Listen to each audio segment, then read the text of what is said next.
श्री गणेशाय नमः। अथ महालक्ष्मी अष्टकम्। इंद्र उवाच नमस्तेस्तु महामाये श्रीपीठे सुरपूजिते शङ्खचक्रगदाहस्ते महालक्ष्मी नमोऽस्तुते। नमस्ते गरुडारूढे कोलासुरभयङ्करी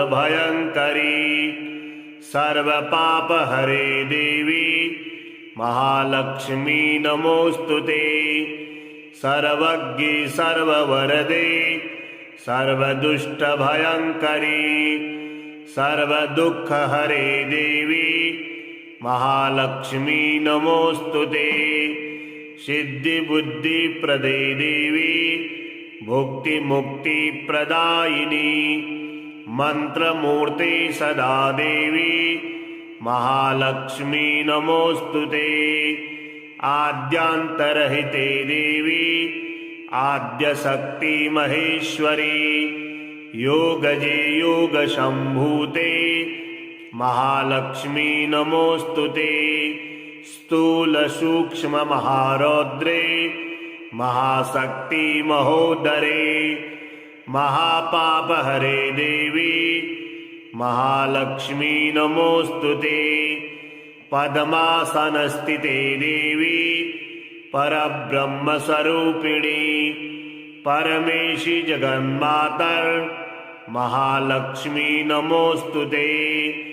श्वेतांबरधरे देवी नानालंकारभूषिते जगत स्थिते जगन्मातर महालक्ष्मी नमोऽस्तुते। महालक्ष्म्यष्टकं स्तोत्रम् यः पठेत् भक्तिमान् नरः सर्वसिद्धिमवाप्नोति राज्यं प्राप्नोति सर्वदा। एककाले पठे नित्यं महापापविनाशनं द्विकालं यः पठे नित्यं धनधान्यसमन्वितः त्रिकालं यः पठे नित्यं महाशत्रुविनाशनं महालक्ष्मीर्भवे नित्यं प्रसन्ना वरदा शुभा। नमस्तेस्तु महामाये श्रीपीठे सुरपूजिते शङ्खचक्रगदाहस्ते महालक्ष्मी नमोऽस्तुते। नमस्ते गरुडारूढे कोलासुरभयङ्करी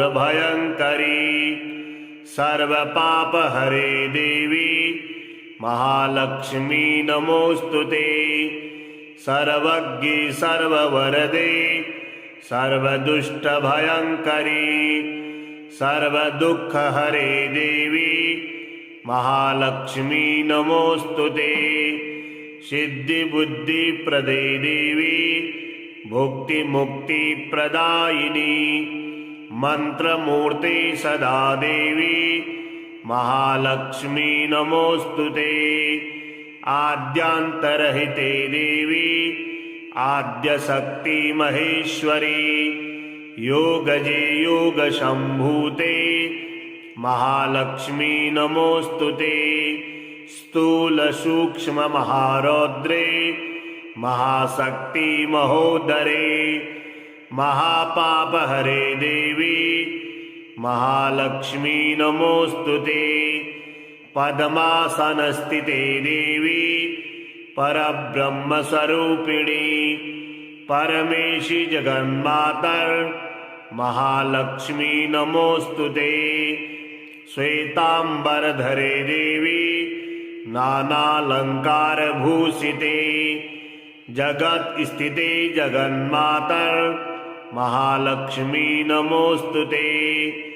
महालक्ष्म्यष्टकं स्तोत्रम् यः पठेत् भक्तिमान् नरः सर्वसिद्धिमवाप्नोति राज्यं प्राप्नोति सर्वदा। एककाले पठे नित्यं महापापविनाशनं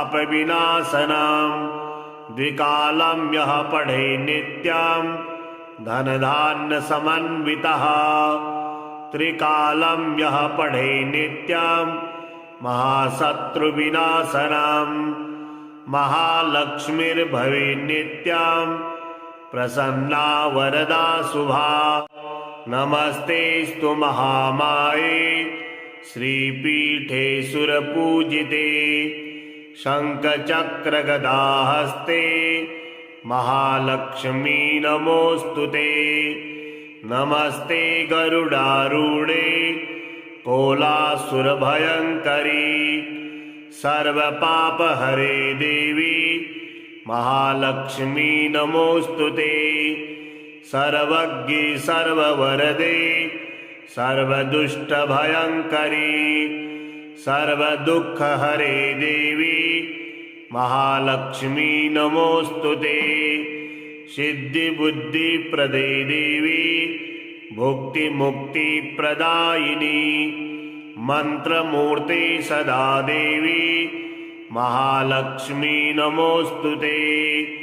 आद्यान्तरहिते देवी आद्यशक्ति महेश्वरी योगजे योगशम्भूते महालक्ष्मी नमोऽस्तुते। स्थूलसूक्ष्ममहारौद्रे महाशक्ति महोदरे महापापहरे देवी महालक्ष्मी नमोऽस्तुते। पद्मासनस्थिते देवी परब्रह्मस्वरूपिणी परमेशि जगन्मातर महालक्ष्मी नमोऽस्तुते। श्वेतांबरधरे देवी नानालंकारभूषिते जगत स्थिते जगन्मातर महालक्ष्मी नमोऽस्तुते। महालक्ष्म्यष्टकं स्तोत्रं या पठेत् भक्तिमान् नरः सर्वसिद्धिमवाप्नोति राज्यं प्राप्नोति सर्वदा।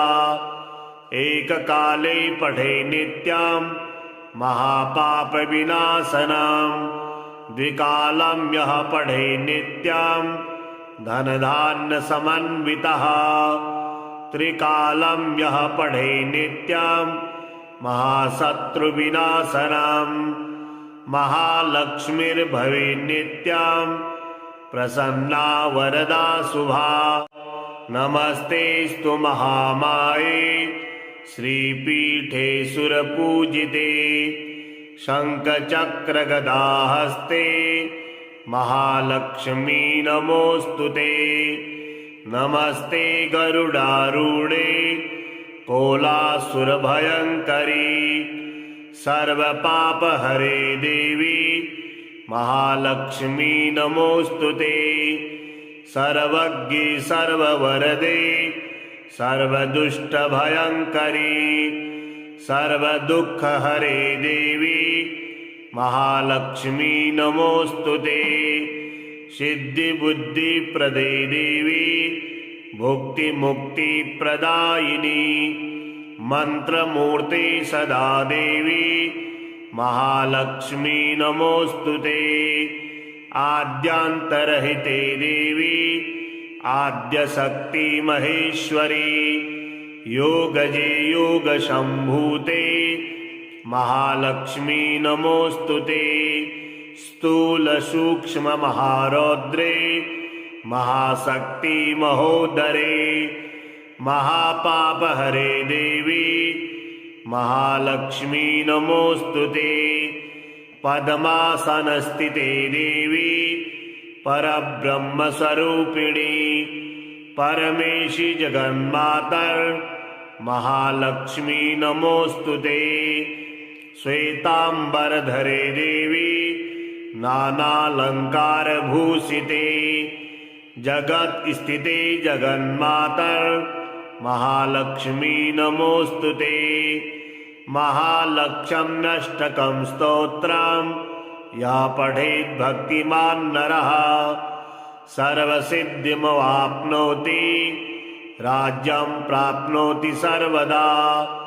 एककाले पठे नित्यं महापापविनाशनं द्विकालं यः पठे नित्यं धनधान्यसमन्वितः त्रिकालं यः पठे नित्यं महाशत्रुविनाशनं महालक्ष्मीर्भवेन्नित्यं प्रसन्ना वरदा शुभा।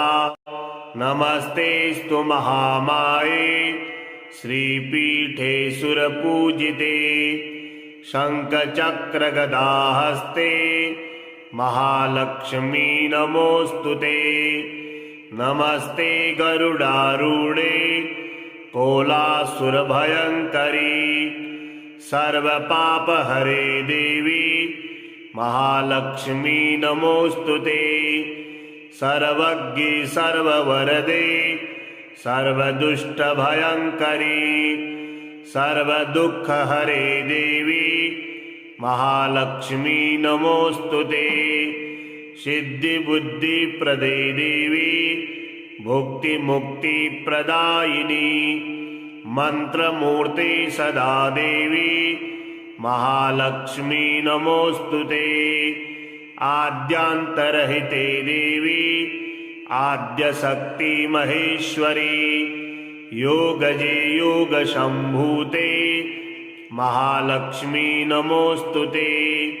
स्थूलसूक्ष्ममहारौद्रे महाशक्ति महोदरे महापापहरे देवी महालक्ष्मी नमोऽस्तुते।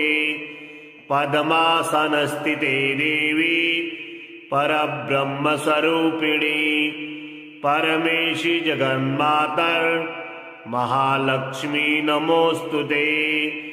श्वेतांबरधरे देवी नानालंकारभूषिते जगत स्थिते जगन्मातर महालक्ष्मी नमोऽस्तुते। महालक्ष्म्यष्टकं स्तोत्रं या पठेत् भक्तिमान् नरः सर्वसिद्धिमवाप्नोति राज्यं प्राप्नोति सर्वदा। एककाले पठे नित्यं महापापविनाशनं द्विकालं यः पठे नित्यं धनधान्यसमन्वितः त्रिकालं यः पठे नित्यं महाशत्रुविनाशनं महालक्ष्मीर्भवेन्नित्यं प्रसन्ना वरदा शुभा। नमस्तेस्तु महामाये श्रीपीठे सुरपूजिते शङ्खचक्रगदाहस्ते महालक्ष्मी नमोऽस्तुते। नमस्ते गरुडारूढे कोलासुरभयङ्करी सर्वपापहरे देवी महालक्ष्मी नमोऽस्तुते। सर्वज्ञे सर्ववरदे सर्वदुष्टभयङ्करी सर्वदुःखहरे देवी महालक्ष्मी नमोऽस्तुते।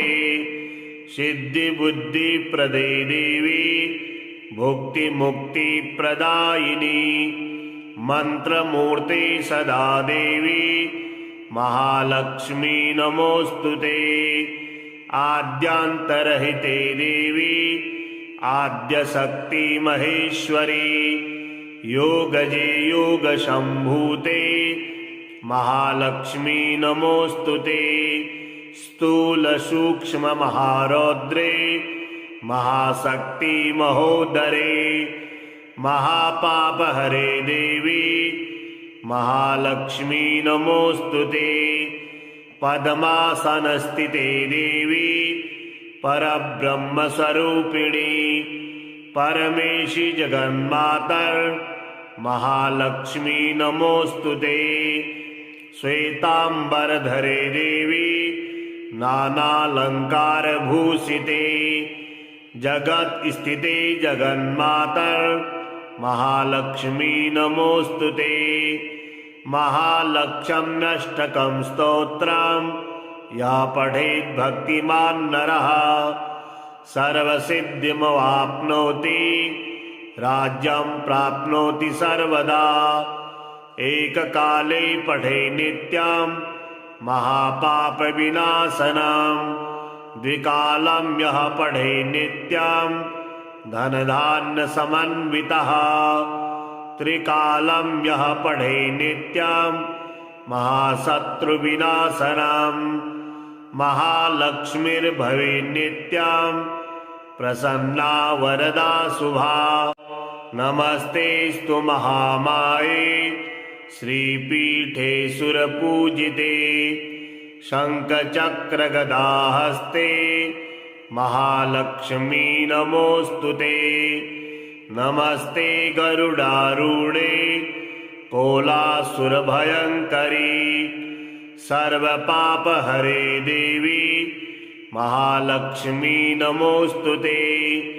सर्वज्ञे सर्ववरदे सर्वदुष्टभयङ्करी सर्वदुःखहरे देवी महालक्ष्मी नमोऽस्तुते। सिद्धिबुद्धिप्रदे देवी भुक्तिमुक्तिप्रदायिनी मन्त्रमूर्ते सदा देवी महालक्ष्मी नमोऽस्तुते।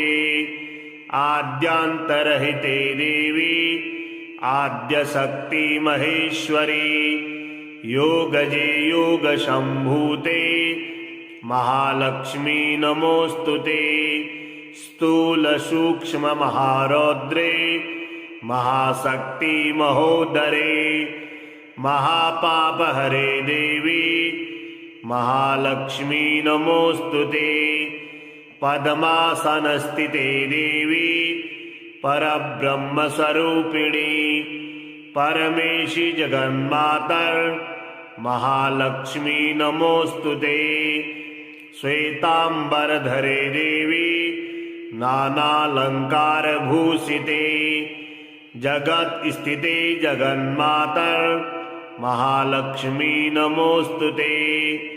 महालक्ष्म्यष्टकं स्तोत्रम् या पठेत् भक्तिमान् नरः सर्वसिद्धिमवाप्नोति राज्यं प्राप्नोति सर्वदा। एककाले पठे नित्यं महापापविनाशनम् द्विकालं यः पठे नित्यं धनधान्यसमन्वितः त्रिकालं यः पठे नित्यं महाशत्रुविनाशनम् महालक्ष्मीर्भवेन्नित्यं प्रसन्ना वरदा शुभा। नमस्तेस्तु महामाये श्रीपीठे सुरपूजिते शङ्खचक्रगदाहस्ते महालक्ष्मी नमोऽस्तुते। नमस्ते गरुडारूढे कोलासुरभयङ्करी सर्वपापहरे देवी महालक्ष्मी नमोऽस्तुते। सर्वज्ञे सर्ववरदे सर्वदुष्टभयङ्करी सर्वदुःखहरे देवी महालक्ष्मी नमोऽस्तुते। सिद्धिबुद्धिप्रदे देवी भुक्तिमुक्तिप्रदायिनी मन्त्रमूर्ते सदा देवी महालक्ष्मी नमोऽस्तुते। आद्यान्तरहिते देवी आद्यशक्ति महेश्वरी योगजे योगशम्भूते महालक्ष्मी नमोऽस्तुते। स्थूलसूक्ष्ममहारौद्रे महाशक्ति महोदरे महापापहरे देवी महालक्ष्मी नमोऽस्तुते। पद्मासनस्थिते देवी परब्रह्मस्वरूपिणी परमेशि जगन्मातर महालक्ष्मी नमोऽस्तुते। श्वेतांबरधरे देवी नानालंकारभूषिते जगत स्थिते जगन्मातर महालक्ष्मी नमोऽस्तुते। महालक्ष्म्यष्टकं स्तोत्रम् या पठेत् भक्तिमान् नरः सर्वसिद्धिमवाप्नोति राज्यं प्राप्नोति सर्वदा। एककाले पठे नित्यं महापापविनाशनम् द्विकालं यः पठे नित्यं धनधान्यसमन्वितः त्रिकालं यः पठे नित्यं महाशत्रुविनाशनम् महालक्ष्मीर्भवे नित्यं प्रसन्ना वरदा शुभा। नमस्तेस्तु महामाये श्रीपीठे सुरपूजिते शङ्खचक्रगदाहस्ते महालक्ष्मी नमोऽस्तुते। नमस्ते गरुडारूढे कोलासुरभयङ्करी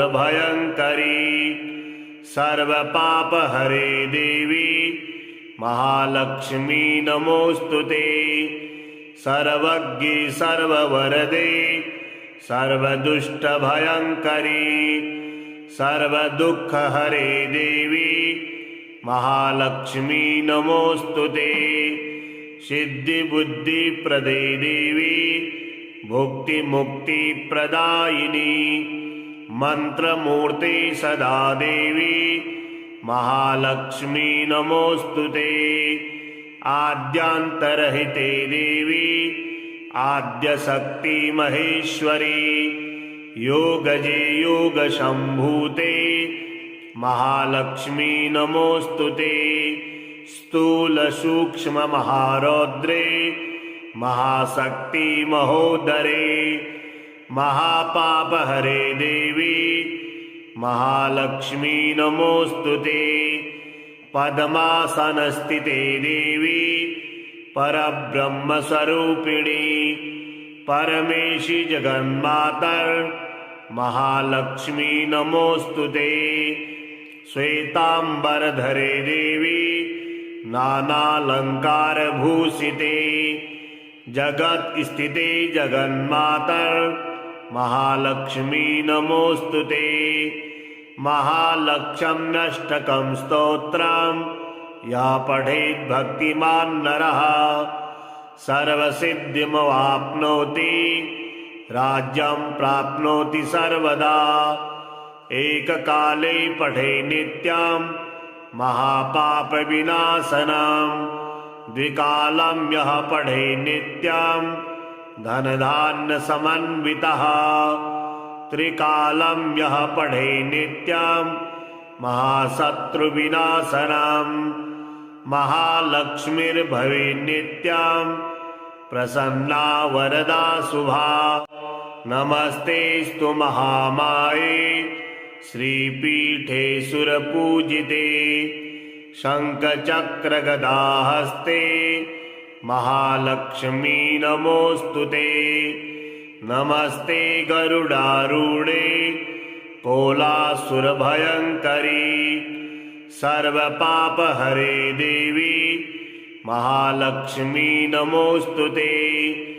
सर्वज्ञे सर्ववरदे सर्वदुष्टभयङ्करी सर्वदुःखहरे देवी महालक्ष्मी नमोऽस्तुते।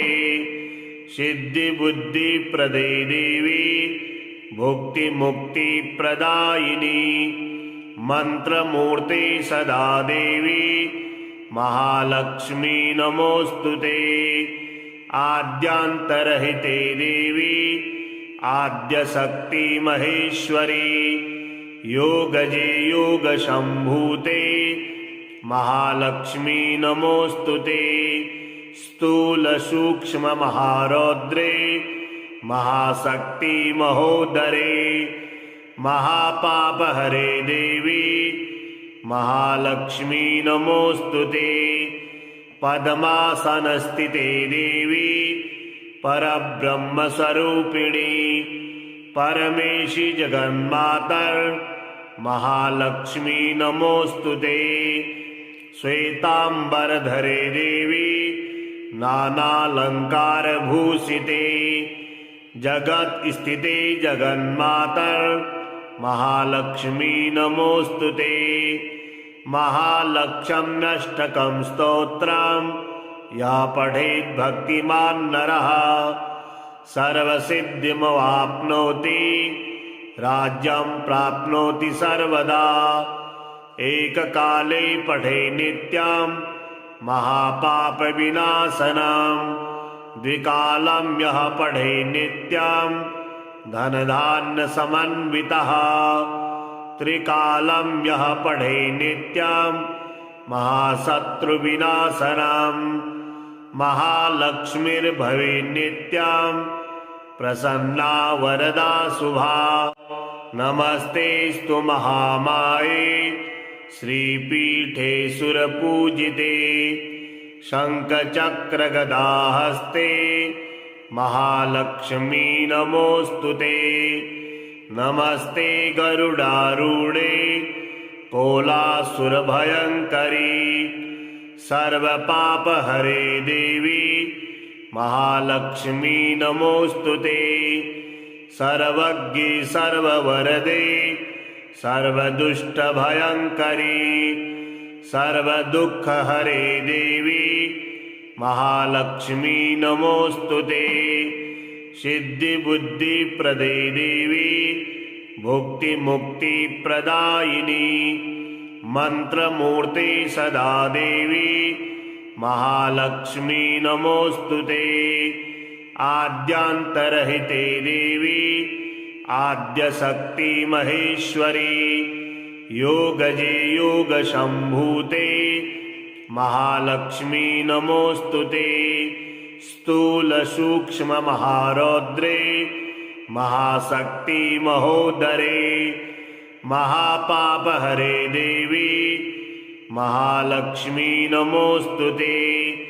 पद्मासनस्थिते देवी परब्रह्मस्वरूपिणी परमेशि जगन्मातर् महालक्ष्मी नमोऽस्तुते। श्वेताम्बरधरे देवी नानालङ्कारभूषिते जगत्स्थिते जगन्मातर् महालक्ष्मी नमोऽस्तुते।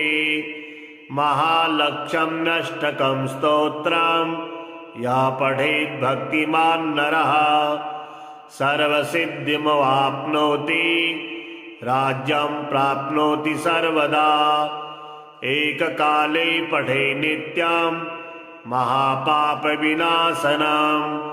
द्विकालं यः पठे नित्यां धनधान्यसमन्वितः त्रिकालं यः पठे नित्यां महाशत्रुविनाशनां महालक्ष्मीर्भवे नित्यां प्रसन्ना वरदा शुभा। नमस्तेस्तु महामाये श्रीपीठे सुरपूजिते शङ्खचक्रगदाहस्ते महालक्ष्मी नमोऽस्तुते। नमस्ते गरुडारूढे कोलासुरभयङ्करी सर्वपापहरे देवी महालक्ष्मी नमोऽस्तुते।